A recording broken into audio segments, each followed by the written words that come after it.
서문. 화와 불안은 왜 나를 무너뜨리는가? 살다 보면 뜻대로 되지 않는 일이 생깁니다.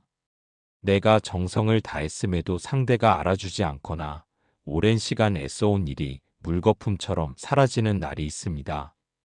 그럴 때 우리 마음에는 두 가지 불청객이 스며듭니다. 바로 화와 불안입니다. 화는 속에서 치밀어 오르고 불안은 조용히 마음을 갉아먹습니다. 이 두 가지 감정은 어쩌면 인간이라면 누구나 겪는 자연스러운 반응입니다. 하지만 그것이 나를 지배하게 되면 삶은 금세 무너지고 맙니다. 화가 나면 말이 거칠어지고 표정은 굳어지며 몸도 경직됩니다. 불안은 마음을 불안정하게 만들고 쉬는 시간에도 머리는 계속 돌아갑니다. 이럴 때 우리는 종종 스스로에게 묻습니다. 왜 이렇게까지 예민해졌을까? 나는 왜 자꾸 화가 날까? 왜 이렇게 불안할까? 부처님께서는 말씀하셨습니다. 모든 고통은 탐진치에서 비롯되며 그 가운데 진은 스스로 불을 내 몸에 붙이는 것과 같다. 진심은 곧 화입니다. 화는 나를 지키는 것 같지만 결국 나를 태웁니다. 불안은 미래를 준비하는 것 같지만 결국 현재를 망칩니다. 이처럼 우리를 괴롭히는 화와 불안은 외부에서 오는 것이 아니라 결국 내 안에서 피어오른다는 사실을 잊지 말아야 합니다. 많은 사람들이 화를 참는 것이 인내라 생각합니다. 그러나 참는다는 말엔 억누름이 담겨 있습니다. 억누른 감정은 언젠가 더 큰 폭발로 돌아옵니다. 불안도 마찬가지입니다. 덮어두고 외면한다고 해서 사라지는 것이 아닙니다. 화와 불안을 다스리는 길은 억누름이 아니라 이해입니다. 왜 이 감정이 생겼는지, 어디서부터 시작되었는지, 그리고 이 감정이 지금 내 삶에 어떤 영향을 주고 있는지를 바라보는 것입니다. 감정을 다스린다는 것은 감정을 없애는 것이 아닙니다. 감정에 휘둘리지 않는 힘을 기르는 일입니다. 화가 나도 불안해도 그 안에 갇히지 않고 나아갈 수 있는 지혜를 기르는 일입니다. 이 오디오북은 그 지혜를 찾기 위한 여정입니다. 1편에서는 화가 나서 관계가 깨졌던 어느 한 남자의 이야기를 통해 화의 본질과 그것이 삶에 끼치는 영향을 살펴봅니다. 2편에서는 불안 때문에 스스로를 잃어갔던 여인의 경험을 통해 불안이 어떻게 자존감을 무너뜨리는지를 이야기합니다. 3편에서는 감정을 억누르기보다 다스리는 법, 즉 바르게 바라보는 연습에 대해 나눕니다. 4편에서는 부처님의 가르침을 따라 마음의 거리두기를 실천함으로써 감정의 바깥에서 나를 보는 방법을 배웁니다. 그리고 마지막 5편에서는 매일의 삶 속에서 화와 불안을 지혜롭게 흘려보내는 구체적인 방법을 정리합니다. 이 이야기를 듣는 동안 당신의 마음도 조금은 느슨해지고 따뜻해지기를 바랍니다. 감정은 사라지지 않습니다. 대신 길들일 수 있습니다. 그렇게 하루하루를 조금 더 가볍게 살아갈 수 있다면 그 자체로도 수행입니다. 이제 첫 번째 이야기로 들어갑니다. 1편. 화가 나면 결국 가장 소중한 것을 잃습니다. 한 남자가 있었습니다. 조용하고 성실한 사람으로 누구보다 가족을 아끼고 일에 책임감을 다하는 사람이었습니다. 그는 늘 참았습니다. 회사에서는 상사의 부당한 대우도 묵묵히 견뎠고, 집에서는 아이들이 떠들고 아내가 짜증을 낼 때도 별말 없이 넘겼습니다. 처음엔 자신이 참을성이 강하다고 생각했습니다. 마음이 넓은 사람이라고 여겼습니다. 그러던 어느 날 아주 사소한 일로 폭발했습니다. 아들이 물컵을 쏟아 식탁이 젖었을 뿐인데 그는 큰 소리를 쳤고 아이는 울음을 터뜨렸습니다. 아내는 무표정하게 식탁을 닦으며 말했습니다.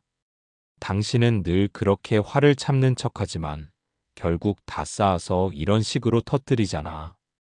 그 말이 그의 가슴을 깊이 찔렀습니다. 그는 자신이 잘못한 게 무엇인지 알 수 없었습니다. 참았고 참았고 또 참았을 뿐이었는데 왜 이렇게까지 된 걸까? 이야기의 핵심은 여기서부터 시작됩니다. 우리는 종종 화를 참는 것을 미덕이라고 여깁니다. 하지만 그것은 바르게 다스리는 것과는 다릅니다. 화는 억눌러 둘수록 더 깊이 쌓이고 쌓인 감정은 결국 가장 약한 고리를 향해 폭발합니다. 그것이 대개 가장 가까운 사람입니다. 부모, 배우자, 자식, 오랜 친구일 수도 있습니다. 부처님께서는 말씀하셨습니다. 화를 다스리지 못하면 스스로의 집에 불을 지피는 것과 같다. 그 불길은 밖으로 번지기 전에 안을 모두 태워버린다. 화를 참는다는 것은 그것을 직면하지 않는다는 말과 같습니다. 감정을 바라보지 않고 이 정도는 괜찮아 하며 덮어두는 것입니다. 그러나 감정은 덮는다고 사라지지 않습니다. 언제든 다시 수면 위로 올라오고 자신조차 예측할 수 없는 방식으로 드러납니다. 앞서 이야기한 남자도 그랬습니다. 그는 늘 자신이 조용한 사람이라고 생각했지만 그 조용함은 다름 아닌 억눌림이었습니다. 표현하지 못한 말, 이해받지 못한 감정들이 마음속에서 한 겹 두 겹 쌓여가다가 결국 아무 죄 없는 가족에게로 터진 것입니다. 화를 다스린다는 것은 참는 것이 아닙니다. 그 감정을 바라보는 것입니다. 나는 지금 왜 화가 났는가? 이 화는 어디서 비롯되었는가? 그 감정은 지금 나의 어떤 상처에서 자라난 것인가? 이런 질문을 스스로에게 던져야 합니다. 많은 경우 우리가 느끼는 분노는 당장의 상황에서 비롯된 것이 아닙니다. 오랜 결핍과 억울함, 사랑받고 싶었던 마음이 쌓여 만든 결과입니다. 그러므로 화를 다스린다는 것은 단순히 감정을 누르는 것이 아니라 자신을 깊이 이해하는 일입니다. 부처님의 가르침 중 마음의 불길을 끄는 수행은 참는 수행이 아닙니다. 관의 수행입니다. 있는 그대로를 보는 연습입니다. 감정이 올라올 때 그것을 숨기거나 부정하지 않고 그저 지켜보는 것입니다. 이 감정이 내 마음을 태우고 있는가 아니면 나는 그것을 지켜보며 흘려보낼 수 있는가? 이 물음 앞에서 우리가 해야 할 일은 단순합니다. 잠시 멈추는 것입니다. 깊이 들이쉬고 천천히 내쉬며 그 감정이 어디서 오는지를 바라보는 것입니다. 단 3초라도 좋습니다. 그 짧은 멈춤이 당신의 관계를 살리고 삶의 중심을 지켜줍니다. 그 남자는 지금 조금씩 달라졌습니다. 여전히 성격이 바뀌지는 않았습니다. 예민한 면도 여전하고 때때로 서운한 마음도 듭니다. 하지만 그는 이제 감정이 올라올 때 잠시 멈춥니다. 그리고 마음속으로 말합니다. 나는 지금 화가 나고 있다. 이 화는 나를 위한 것이 아니다. 이 문장을 자신에게 속삭이며 그는 조금씩 감정의 노예에서 벗어나고 있습니다. 그렇게 감정에 휘둘리지 않는 하루하루가 쌓이면 삶도 조금씩 바뀝니다. 이제 다음 이야기에서는 불안이 마음을 어떻게 무너뜨리는지에 대해 나누겠습니다. 불안은 조용히 들어와 삶 전체를 잠식하는 감정입니다. 그 실체를 들여다보며 마음의 균형을 되찾는 시간을 이어가겠습니다. 2편. 불안은 어떻게 자존감을 무너뜨리는가? 그녀는 늘 걱정이 많았습니다. 눈을 떠도 마음이 무겁고 눈을 감아도 생각이 멈추지 않았습니다. 직장에서 무언가 실수하지 않을까 불안했고 사람들과 함께 있어도 자신이 어떻게 보일지 늘 신경이 쓰였습니다. 남들이 웃으면 자신을 비웃는 것 같고 조용히 지나치는 말 한마디에도 괜히 마음이 뒤숭숭했습니다. 그녀는 평범한 직장인이었고 주변 사람들 눈엔 별다를 것 없어 보였습니다. 일도 성실히 하고 늘 예의를 지키는 사람이었기 때문입니다. 하지만 정작 그녀는 자신에게 만족하지 못했습니다. 남들은 아무렇지 않게 넘기는 일에도 자책했고 괜찮다는 말조차 자신에게는 위로가 되지 않았습니다. 그렇게 하루하루를 불안 속에서 살다 보니 어느 순간 거울 속 자신의 얼굴이 낯설게 느껴졌습니다. 예전엔 생기 있던 눈빛도 흐릿해졌고 말소리마저 기운이 없었습니다. 사람들과의 관계에서도 자신을 숨기게 되었고 내면에 자라는 불안을 들킬까 두려워 스스로를 점점 외롭게 만들었습니다. 부처님께서는 이런 말씀을 하셨습니다. 모든 번뇌는 내가 있다는 생각에서 비롯되며 그 생각을 놓는 자가 곧 고요를 얻는다. 불안은 결국 나에 대한 과한 집착에서 비롯됩니다. 내가 잘해야 한다. 내가 인정받아야 한다. 내가 실수하면 안 된다는 생각이 점점 커질수록 그 무게는 감당하기 어려워집니다. 그렇게 쌓인 불안은 결국 자존감을 무너뜨리고 스스로를 부정하게 만듭니다. 자존감이란 남의 인정으로 채워지는 것이 아닙니다. 내가 나를 다독여줄 수 있어야 하고 실수해도 나를 미워하지 않을 수 있어야 합니다. 그런데 불안한 사람은 늘 자신을 향한 의심으로 가득합니다. 잘하고 있어도 이게 맞을까를 반복하고 칭찬을 받아도 혹시 실수는 없었을까를 되짚습니다. 이러한 불안은 자신을 바라보는 시선을 흐리게 만듭니다. 결국은 내가 누구인지조차 잃어버리고 남들의 말과 행동에만 휘둘리며 살아가게 됩니다. 마음속에서 자라는 불안은 처음엔 작은 잎새였지만 돌보지 않고 방치하면 거대한 덩굴처럼 삶을 감싸고 맙니다. 불안을 없애려 하지 마세요. 대신 그것이 어디서부터 왔는지를 조용히 들여다보십시오. 나는 왜 불안해졌는가? 무엇이 나를 이토록 조급하게 만들었는가를 바라보는 연습이 필요합니다. 그리고 그 불안 속에서도 여전히 존재하는 괜찮은 나를 찾는 것이 수행입니다. 그녀는 천천히 마음을 돌아보기 시작했습니다. 불안한 날엔 스스로에게 말을 걸었습니다. 오늘 하루 잘 견뎠구나. 실수해도 괜찮다. 다음엔 더 잘할 수 있다. 그렇게 자신을 다독이며 조금씩 안정을 찾아갔습니다. 완전히 불안이 사라지진 않았지만 적어도 불안에 휘둘리지 않는 연습은 시작되었습니다. 불안은 누구에게나 찾아오는 손님입니다. 다만 그 손님에게 집 전체를 내어주지 않는 것, 그 자리를 지키고 있는 내가 있음을 잊지 않는 것, 그것이 진정한 자존감입니다. 다음 편에서는 억누르지 않고 감정을 다스리는 법에 대해 이야기 나누겠습니다. 감정은 밀어낸다고 사라지지 않습니다. 바라보고 품을 때 비로소 다스려집니다. 3편. 감정은 밀어낼수록 커집니다. 불안한 날은 마음이 예민해집니다. 작은 일에도 마음이 덜컥 내려앉고 누군가의 말 한마디가 오래도록 가슴을 찌릅니다. 분명히 아무 일도 일어나지 않았는데도 마음은 이미 여러 번 닫혀 있습니다.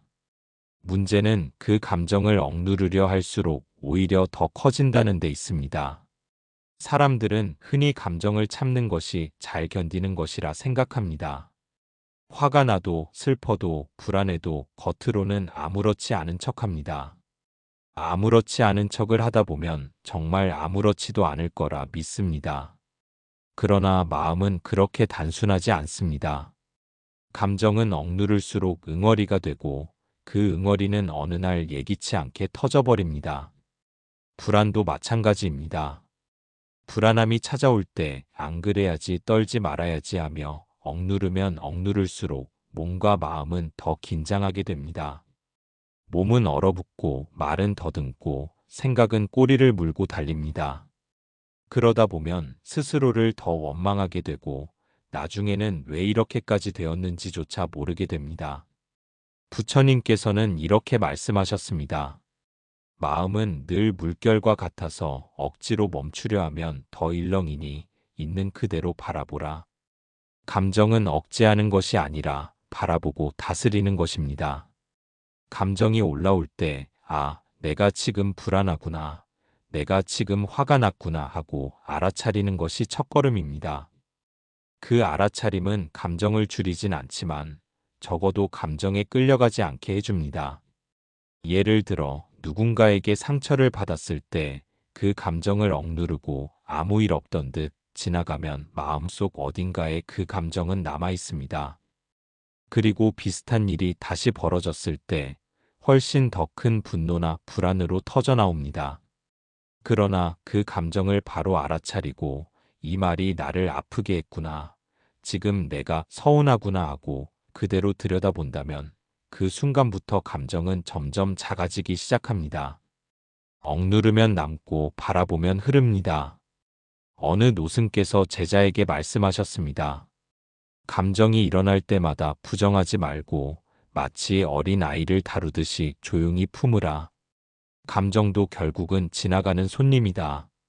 마음의 고요는 감정이 아예 없어서 생기는 것이 아닙니다. 오히려 감정이 있어도 그 감정에 휘둘리지 않을 때 생겨납니다. 누군가가 화를 낸다고 함께 화를 내면 그것은 싸움이 됩니다. 누군가가 불안해한다고 함께 불안해하면 모두가 무너집니다. 그 순간 한 사람이 자신의 감정을 알아차리고 다스릴 수 있다면 그 자리엔 평화가 남습니다. 감정은 사람이 살아가는 데 있어 피할 수 없는 요소입니다. 감정이 있다는 건 살아있다는 증거입니다. 문제는 그 감정을 어떻게 다루는가에 달려 있습니다. 밀어내면 밀어낼수록 그 감정은 점점 더 힘을 가집니다. 그 감정을 인정하고 품을 때 비로소 자유로워질 수 있습니다. 이제 당신의 감정 앞에 서보세요. 피하지 말고 마주 보세요. 나는 지금 이런 마음이구나 하고 조용히 받아들이십시오. 그 마음을 알아주는 단 한 사람이 있다면 바로 당신 자신이 되어야 합니다. 그것이 마음 수행의 시작입니다. 다음 편에서는 감정에서 한 걸음 물러날 때 비로소 보입니다에 대해 이야기하겠습니다. 불안은 미래로 달려가고 후회는 과거로 달려갑니다. 지금 이 순간을 살아낼 때 마음은 고요를 되찾습니다. 4편. 감정에서 한 걸음 물러날 때 비로소 보입니다. 우리는 감정 속에 있을 때 그 감정이 전부인 줄 알고 살아갑니다. 화가 나면 세상이 모두 불공평하게 느껴지고 불안에 휩싸이면 세상 모든 것이 위협처럼 보입니다. 감정은 언제나 지금이라는 시간을 붙잡고 마음을 그 안에 가둬버립니다. 그럴 때 가장 필요한 것은 감정을 없애는 것이 아니라 감정에서 한 걸음 물러나는 연습입니다. 부처님께서는 감정에 휩쓸리지 않고 바라보는 지혜를 강조하셨습니다. 마치 강물 위에 뜬 나뭇잎처럼 감정도 흘러가게 두라. 집착하면 고통이 되고 바라보면 지혜가 된다. 이 말씀 속에는 깊은 통찰이 담겨 있습니다. 감정은 사라지는 것이 아니라 흐르는 것입니다. 문제는 감정을 없애지 못해서가 아니라 감정에 매달리기 때문입니다. 매달리면 흘러가는 감정도 붙잡아 두게 되고 결국 그 감정이 나를 지배하게 됩니다. 한 수행자가 있었습니다. 그는 화가 날 때마다 자신의 마음을 들여다보는 연습을 했습니다. 어느 날 그는 말했습니다. 처음에는 화를 못 참고 부딪혔습니다. 나중에는 화를 느끼면서도 말은 하지 않았습니다. 그 다음에는 화가 올라오는 순간 스스로를 바라보았습니다. 그러자 화가 나를 삼키지 못했습니다. 이것이 바로 마음의 거리두기입니다. 감정과 나 사이에 약간의 틈을 두는 것입니다. 그 틈은 아주 작지만 그 틈이 생기면 마음의 바깥에서 나를 바라볼 수 있습니다. 바깥에서 본다는 것은 곧 알아차림입니다. 내가 지금 화가 나고 있구나. 내가 지금 불안해하고 있구나. 그것을 있는 그대로 인식하는 것입니다. 감정과 하나가 되면 우리는 감정이 시키는 대로 말하고 행동합니다. 그러나 감정과 거리를 두면 감정을 선택할 수 있습니다. 화가 났다고 해서 꼭 화를 내야 하는 것은 아니고 불안하다고 해서 그 불안에 묶여 있어야 할 이유도 없습니다. 어느 날 한 제자가 부처님께 여쭈었습니다. 화가 날 때는 어떻게 해야 합니까? 부처님께서는 말씀하셨습니다. 화는 일어날 수 있다. 다만 그 화를 나로 착각하지 말라. 우리는 감정을 나라고 착각합니다. 내가 지금 이렇다고 믿습니다. 그러나 감정은 나 자신이 아니라 나에게 잠시 찾아온 손님일 뿐입니다. 손님은 머물다 떠납니다. 화도 불안도 마찬가지입니다. 머물게 하느냐, 흘려보내느냐는 내 마음의 선택입니다. 마음의 거리두기는 꾸준한 연습이 필요합니다. 처음에는 어렵지만 계속하면 그 거리는 조금씩 넓어집니다. 어느 날은 감정이 올라오더라도 나를 휘감지 않고 지나갑니다. 그렇게 마음의 중심을 지킬 수 있게 됩니다. 이제는 화가 올라오더라도 멈춰서 한번 들여다보는 연습을 해보세요. 불안이 밀려오더라도 그것을 따라가지 말고 그 자리에 앉아 바라보는 연습을 해보세요. 그 작은 습관이 삶을 바꾸는 힘이 됩니다. 감정의 바깥에서 나를 바라볼 수 있을 때 비로소 내 마음은 자유로워집니다. 고요한 연못 위에 돌을 던졌을 때의 물결처럼 감정은 일렁이지만 다시 가라앉습니다. 이제 마지막 이야기로 넘어갑니다. 그곳에서는 화와 불안을 매일의 삶 속에서 어떻게 흘려보낼 수 있는지를 나눠보겠습니다. 그 지혜를 통해 삶이 조금은 가벼워지기를 바랍니다. 5편. 매일의 삶에서 감정을 흘려보내는 연습. 우리 삶은 조용한 듯 흘러가다가도 어느 순간 화와 불안이라는 돌멩이 하나에 크게 출렁입니다. 별일 아닌 것 같던 말 한마디에 마음이 흔들리고 아직 일어나지 않은 일에도 가슴이 답답해집니다. 그런 날들이 쌓여 삶은 점점 무거워지고 내 안의 평온은 자꾸만 멀어집니다. 그래서 우리는 매일의 삶 속에서 감정을 흘려보내는 지혜를 배우고 익혀야 합니다. 부처님께서는 말씀하셨습니다. 물이 고이면 썩고 감정도 쌓이면 병이 된다. 고이면 병이 되니 흘러가게 하라. 감정을 억누르거나 억지로 참으라는 말이 아닙니다. 있는 그대로 알아차리고 알아차림 속에서 흘러가게 두는 것이 부처님이 가르쳐 주신 중도의 길입니다. 감정을 흘려보내는 첫걸음은 몸을 관찰하는 데서 시작됩니다. 화가 날 때, 불안할 때 우리는 먼저 몸이 반응합니다. 턱을 꽉 물고 있거나 어깨가 긴장되어 있거나 가슴이 답답해져 있음을 느끼게 됩니다. 이럴 때는 그 자리에서 숨을 천천히 들이쉬고 내쉬는 것만으로도 반응은 바뀌기 시작합니다. 몸이 놓이면 마음도 그 뒤를 따릅니다. 다음으로 중요한 것은 말입니다. 화를 품은 말은 관계를 상하게 하고 불안을 담은 말은 스스로의 운을 가립니다. 그래서 부처님께서는 바른 말을 하라고 하셨고 참는 말 한마디가 수십 생의 업을 막아준다고 하셨습니다. 말을 삼키는 것이 억압이 아니라 지혜일 수 있다는 사실을 기억해야 합니다. 또 하나 감정을 흘려보내는데 효과적인 것은 루틴입니다. 매일 정해진 시간에 걷는 것, 차 한 잔을 천천히 음미하는 것, 조용한 음악을 들으며 호흡에 집중하는 것, 이런 소소한 습관이 쌓이면 감정이 들이닥쳐도 휩쓸리지 않는 단단한 마음이 만들어집니다. 마음은 작지만 반복되는 행동에서 힘을 얻습니다. 어느 노스님은 말씀하셨습니다. 감정에 젖어 있을 때는 말하지 말고 감정에 흔들릴 때는 움직이지 말라. 그저 조용히 그 자리에 앉아 있어라. 그러면 감정이 떠나는 소리가 들릴 것이다. 이 말은 곧 고요한 관찰의 힘을 말합니다. 아무것도 하지 않는 것이 아니라 지켜보는 것입니다. 감정이 머물다 떠나도록 기다리는 것입니다. 하루의 시작과 끝에 자신에게 이렇게 물어보면 좋습니다. 오늘 나는 어떤 감정을 품고 있었는가? 그 감정을 어떻게 흘려보냈는가? 이 질문 하나로 우리는 날마다 스스로를 살피게 되고 그것이 삶을 지혜롭게 가꾸는 기도가 됩니다. 화는 흘러가야 가벼워지고 불안은 들여다봐야 사라집니다. 감정은 피할 대상이 아니라 이해하고 지나가게 둘 대상입니다. 바로 그 지점에서 우리는 비로소 고요함을 배웁니다. 이제 그대가 감정이 출렁이는 날에도 그 중심에서 잠시 멈출 줄 아는 사람이 되길 바랍니다. 흔들리되 휘둘리지 않고 아프되 무너지지 않는 마음으로 하루하루를 살아가는 지혜가 깃들길 바랍니다. 그대의 마음에 연꽃 한 송이가 피어 고요한 향기를 머금는 날이 오길 빕니다.